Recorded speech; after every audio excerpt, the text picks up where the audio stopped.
Jumlah kementerian di Indonesia disebut-sebut bakal bertambah.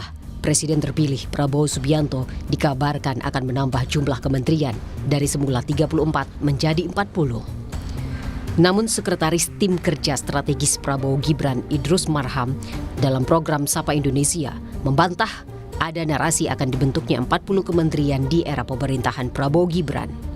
Ditegaskan Idrus, jumlah kementerian yang akan dibentuk Prabowo Gibran dibuat berdasarkan ide dan visi misi presiden terpilih. Tidak pernah ada keputusan atau ada ketetapan atau informasi bahwa 40. Lalu kemudian kabinet ini nanti ada menampung. Kabinet itu bukan penampungan. Jadi ini juga perlu kita pahami. Jadi lembaganya berapapun kabinetnya belum tentu sejumlah itu begitu kira-kira. Ya bisa, karena itu kan terkait dengan apa yang dibahas hari ini hanya kebetulan saya kira, dan ini penting memanfaatkan 4 bulan ini dalam rangka untuk mendesain bagaimana kabinet ke depan sehingga betul-betul fungsional produktif untuk rakyat.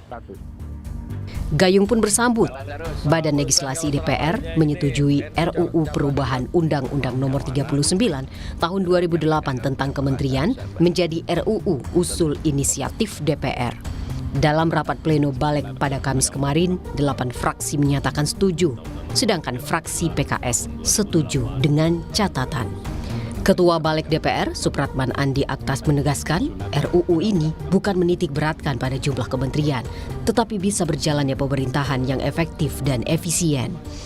Bersyukur ternyata bahwa semua fraksi setuju dengan berbagai macam catatan-catatan yang ada, yang sifatnya adalah dalam rangka prinsip yang pertama, semua menghargai perubahan ini dalam rangka memperkuat sistem presidensil kita. Sehingga nanti kita berharap bahwa efektivitas pemerintahan itu bisa berjalan dan itu dipikirkan sesuai dengan visi misi presiden, khususnya presiden terpilih ataupun siapapun presidennya, prinsipnya seperti itu.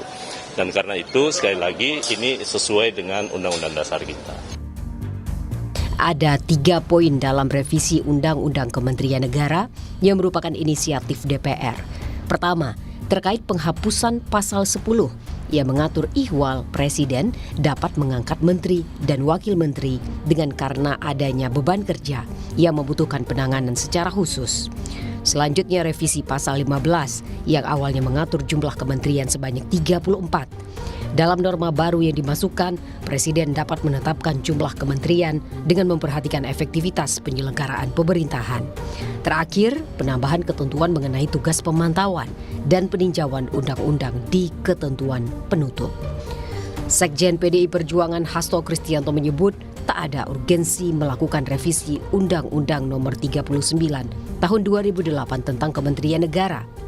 Menurut Hasto, Undang-Undang Kementerian Negara yang berlaku saat ini masih relevan. Namun PDIP menghargai jika setiap presiden punya kebijakan tersendiri. PDI Perjuangan kami percaya bahwa dengan Undang-Undang Kementerian Negara yang ada sebenarnya masih visioner untuk mampu menjawab berbagai tantangan kehidupan bangsa dan negara saat ini. Tetapi ya tentu saja setiap presiden punya kebijakan tersendiri. Pembahasan revisi Undang-Undang Kementerian Negara berlangsung di tengah upaya Presiden terpilih Prabowo Subianto merangkul partai politik di luar koalisi Indonesia Maju. Bersamaan dengan rencana membangun koalisi besar, kemudian mengemuka wacana penambahan kementerian. Tim Liputan Kompas TV.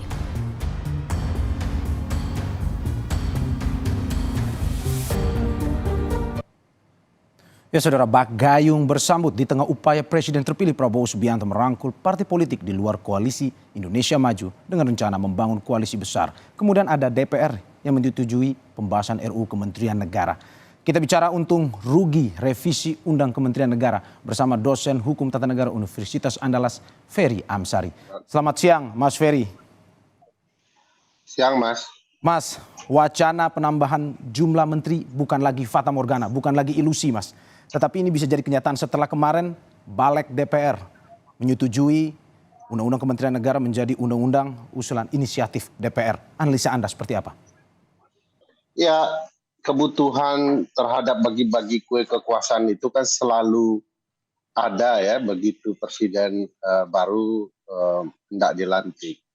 Dan nuansa itu yang mengedepan di dalam upaya revisi undang-undang Kementerian Negara ini, sebab ketentuan pasal 15 Undang-Undang 39 2008 itu betul-betul membatasi upaya untuk negosiasi kepentingan elit politik dalam membagi-bagi kue kekuasaan, karena kementerian hanya dibatasi 34 kementerian. Ini yang membuat pilihan politik presiden tidak luas ya, untuk kemudian seluruh kepentingan koalisinya bisa diperoleh. Nah, menurut saya banyak teman-teman partai politik presiden terpilih tidak memahami konteks kenapa pasal 15 itu dibuat.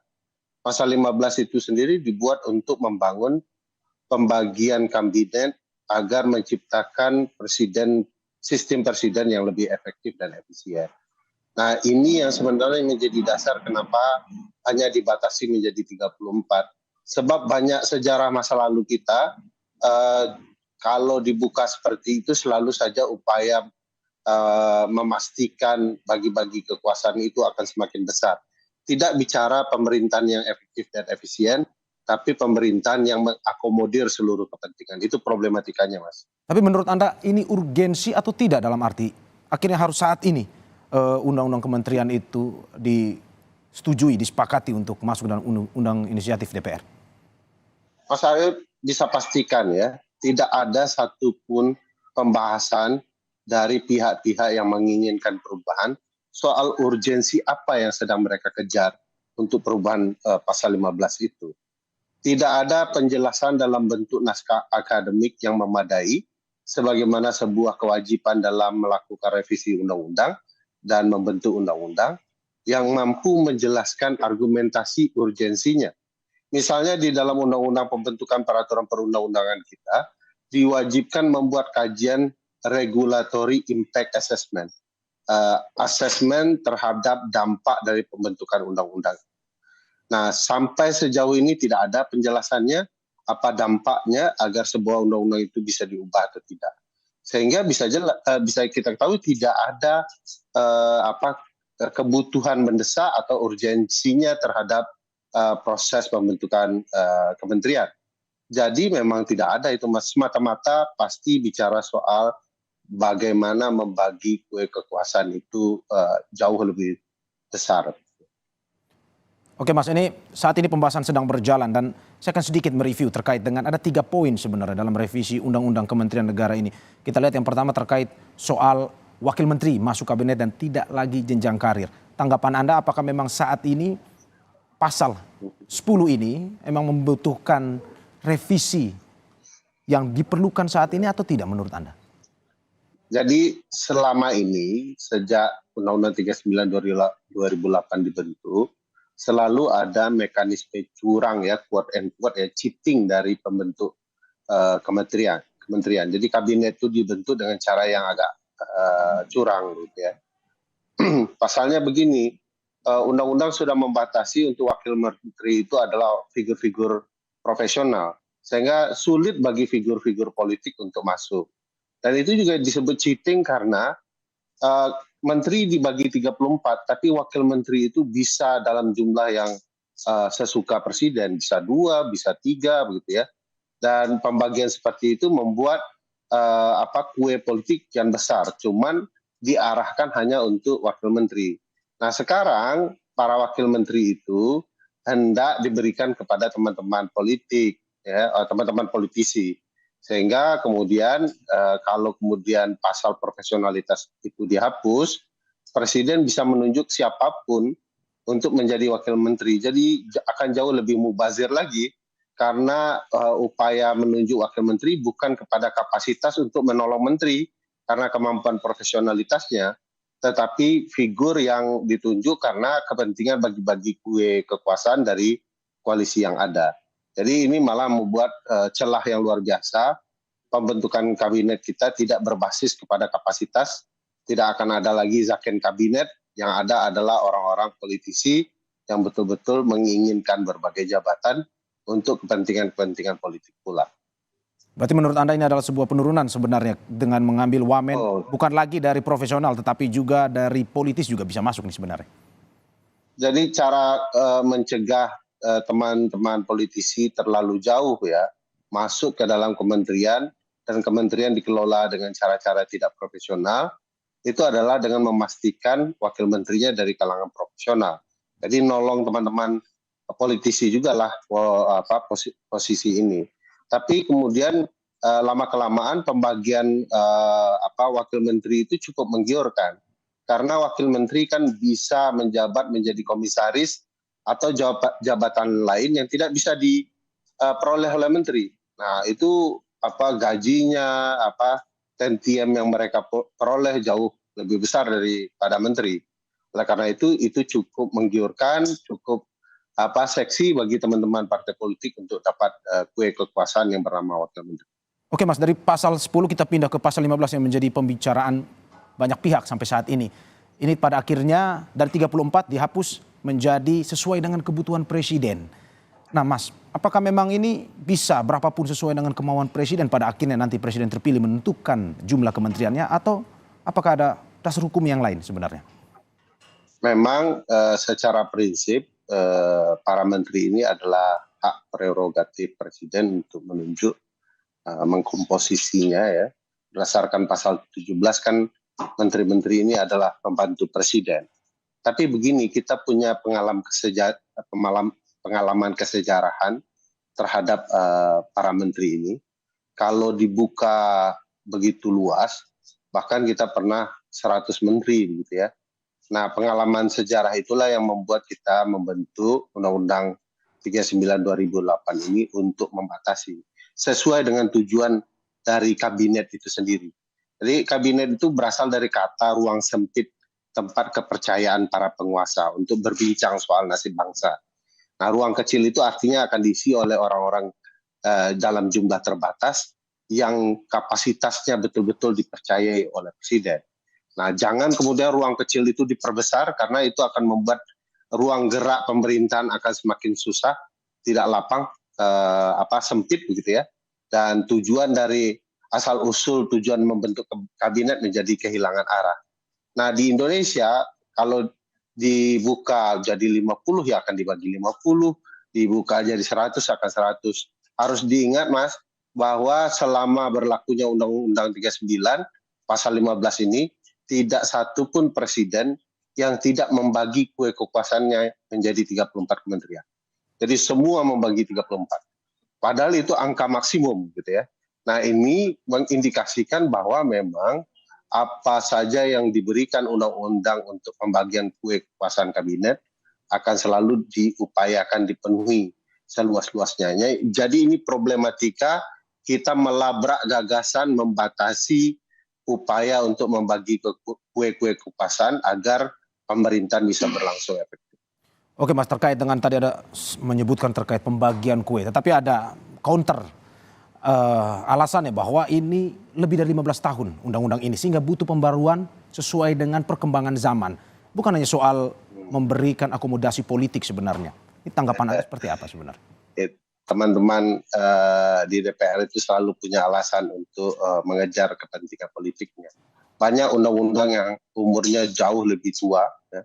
Bahkan beberapa undang-undang masih produk Belanda, bahkan ada undang-undang yang memenjarakan anak negerinya sendiri, tapi buatan kolonial begitu ya. Bahkan ada undang-undang 1 tahun merdeka diributkan kemarin, undang-undang 1 tahun 46. Nah ini bicara baru 15 tahun tetapi tidak bisa mengetahui urgensinya soal apa. Kenapa dari 34 menuju 40 itu apa? Apa yang namanya kebutuhan presiden itu? Apa yang namanya berdasarkan kepentingan presiden? Tidak bisa dijelaskan.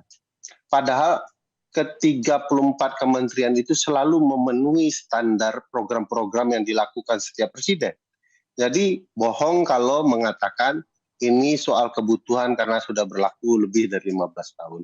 Menurut saya bukan itu alasannya. Alasannya adalah bahwa kue kekuasaan perlu lebih besar agar setiap orang dapat jatah. Ya. Nah ini yang sebenarnya menjadi gambaran, tolak ukurnya tidak ada.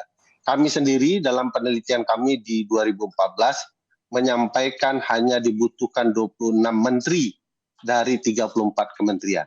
Jadi kami upayakan kementeriannya tetap 34, tapi menterinya hanya 26. Sebab mengganti nomenklatur kementerian akan memubazirkan keuangan negara lagi. Karena setiap ganti nomenklatur, itu kop surat seluruh Indonesia harus diganti dan itu beban biaya yang miliaran sifatnya. Jadi bahkan menteri dikurangi, tetap kementerian, kita masih butuh biaya besar, apalagi menambahnya. Nah di tahun 2019, teman-teman Asosiasi Pengajar Hukum Tata Negara, Hukum Administrasi Negara, malah mengusulkan 24 menteri. Jadi lebih menyederhanakan, bahkan menghapus menteri koordinator. Karena menteri koordinator adalah jabatan yang tidak dibutuhkan dan berseberangan dengan konstitusi. Konstitusi kita tidak mengenal menteri koordinator. Nah, upaya efektif dan efisien ini punya penjelasan ilmiahnya.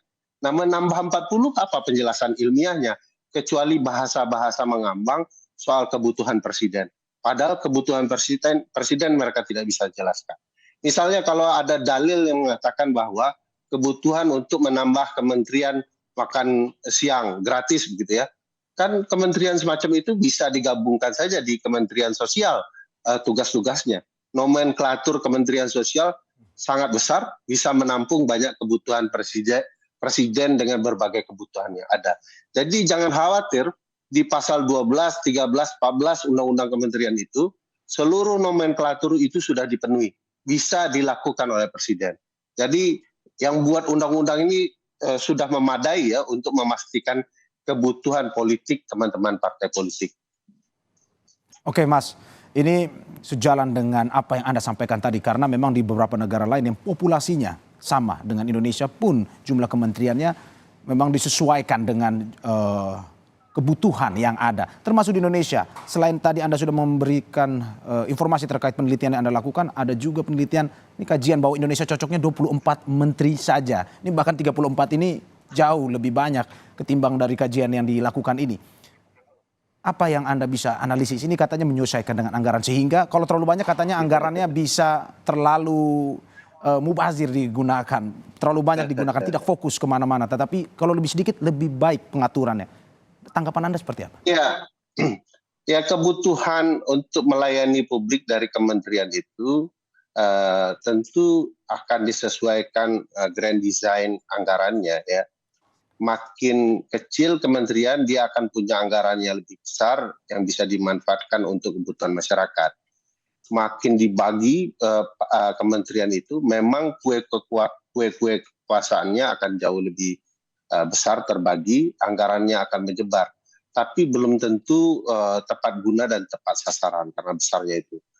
Misalnya kita berkaca ke kabinet di Amerika, kebutuhan mereka itu 13-20 kementerian saja. Populasinya jauh lebih besar dari kita, jumlah luas daratannya jauh lebih besar, permasalahannya jauh lebih kompleks, selain ngurus negaranya sendiri juga mereka mengurus negara orang lain. Nah ini beban kabinetnya diperkecil supaya lincah begitu ya, sehingga mereka bisa memanfaatkan anggaran sebaik-baik mungkin. Nah kita semakin memperbesarnya, konsekuensinya bisa membuat peraturan kebijakan tabrakan gitu ya. Misalnya Menteri Dalam Negeri, Menteri Desa gitu ya, punya objek yang sama wilayah desa. Mereka akan buat peraturan yang berkaitan dengan desa dan bertabrakan. Uang yang dikeluarkan membuat peraturan menjadi peraturan yang tidak efektif, peraturan yang berantakan, mubazir gitu ya. Dengan menyederhanakan jumlah menteri, juga menyederhanakan beban kementerian. Menteri punya staf, mobil, kendaraan, kebutuhan biaya, mereka akan jauh lebih sederhana kebutuhannya, sehingga serapan anggaran kepada menteri juga jauh lebih baik, dan peruntukan dana untuk masyarakat akan jauh lebih besar. Kalau mereka bagi kementerian, stafnya juga akan banyak, beban anggarannya juga banyak, kunjungan kerjanya juga akan berlebihan, padahal itu tidak efektif. Ya, Mas Ferry, semoga apa yang disampaikan pada akhirnya bisa memberikan masukan kepada presiden dan wakil presiden terpilih. Kita tunggu gebrakannya, kita tunggu keputusannya bagaimana, apakah akan menambah jumlah kementerian atau tetap, atau bahkan mungkin bisa mengurangi. Terima kasih Ferry Amsari sudah bergabung dengan Kompas TV.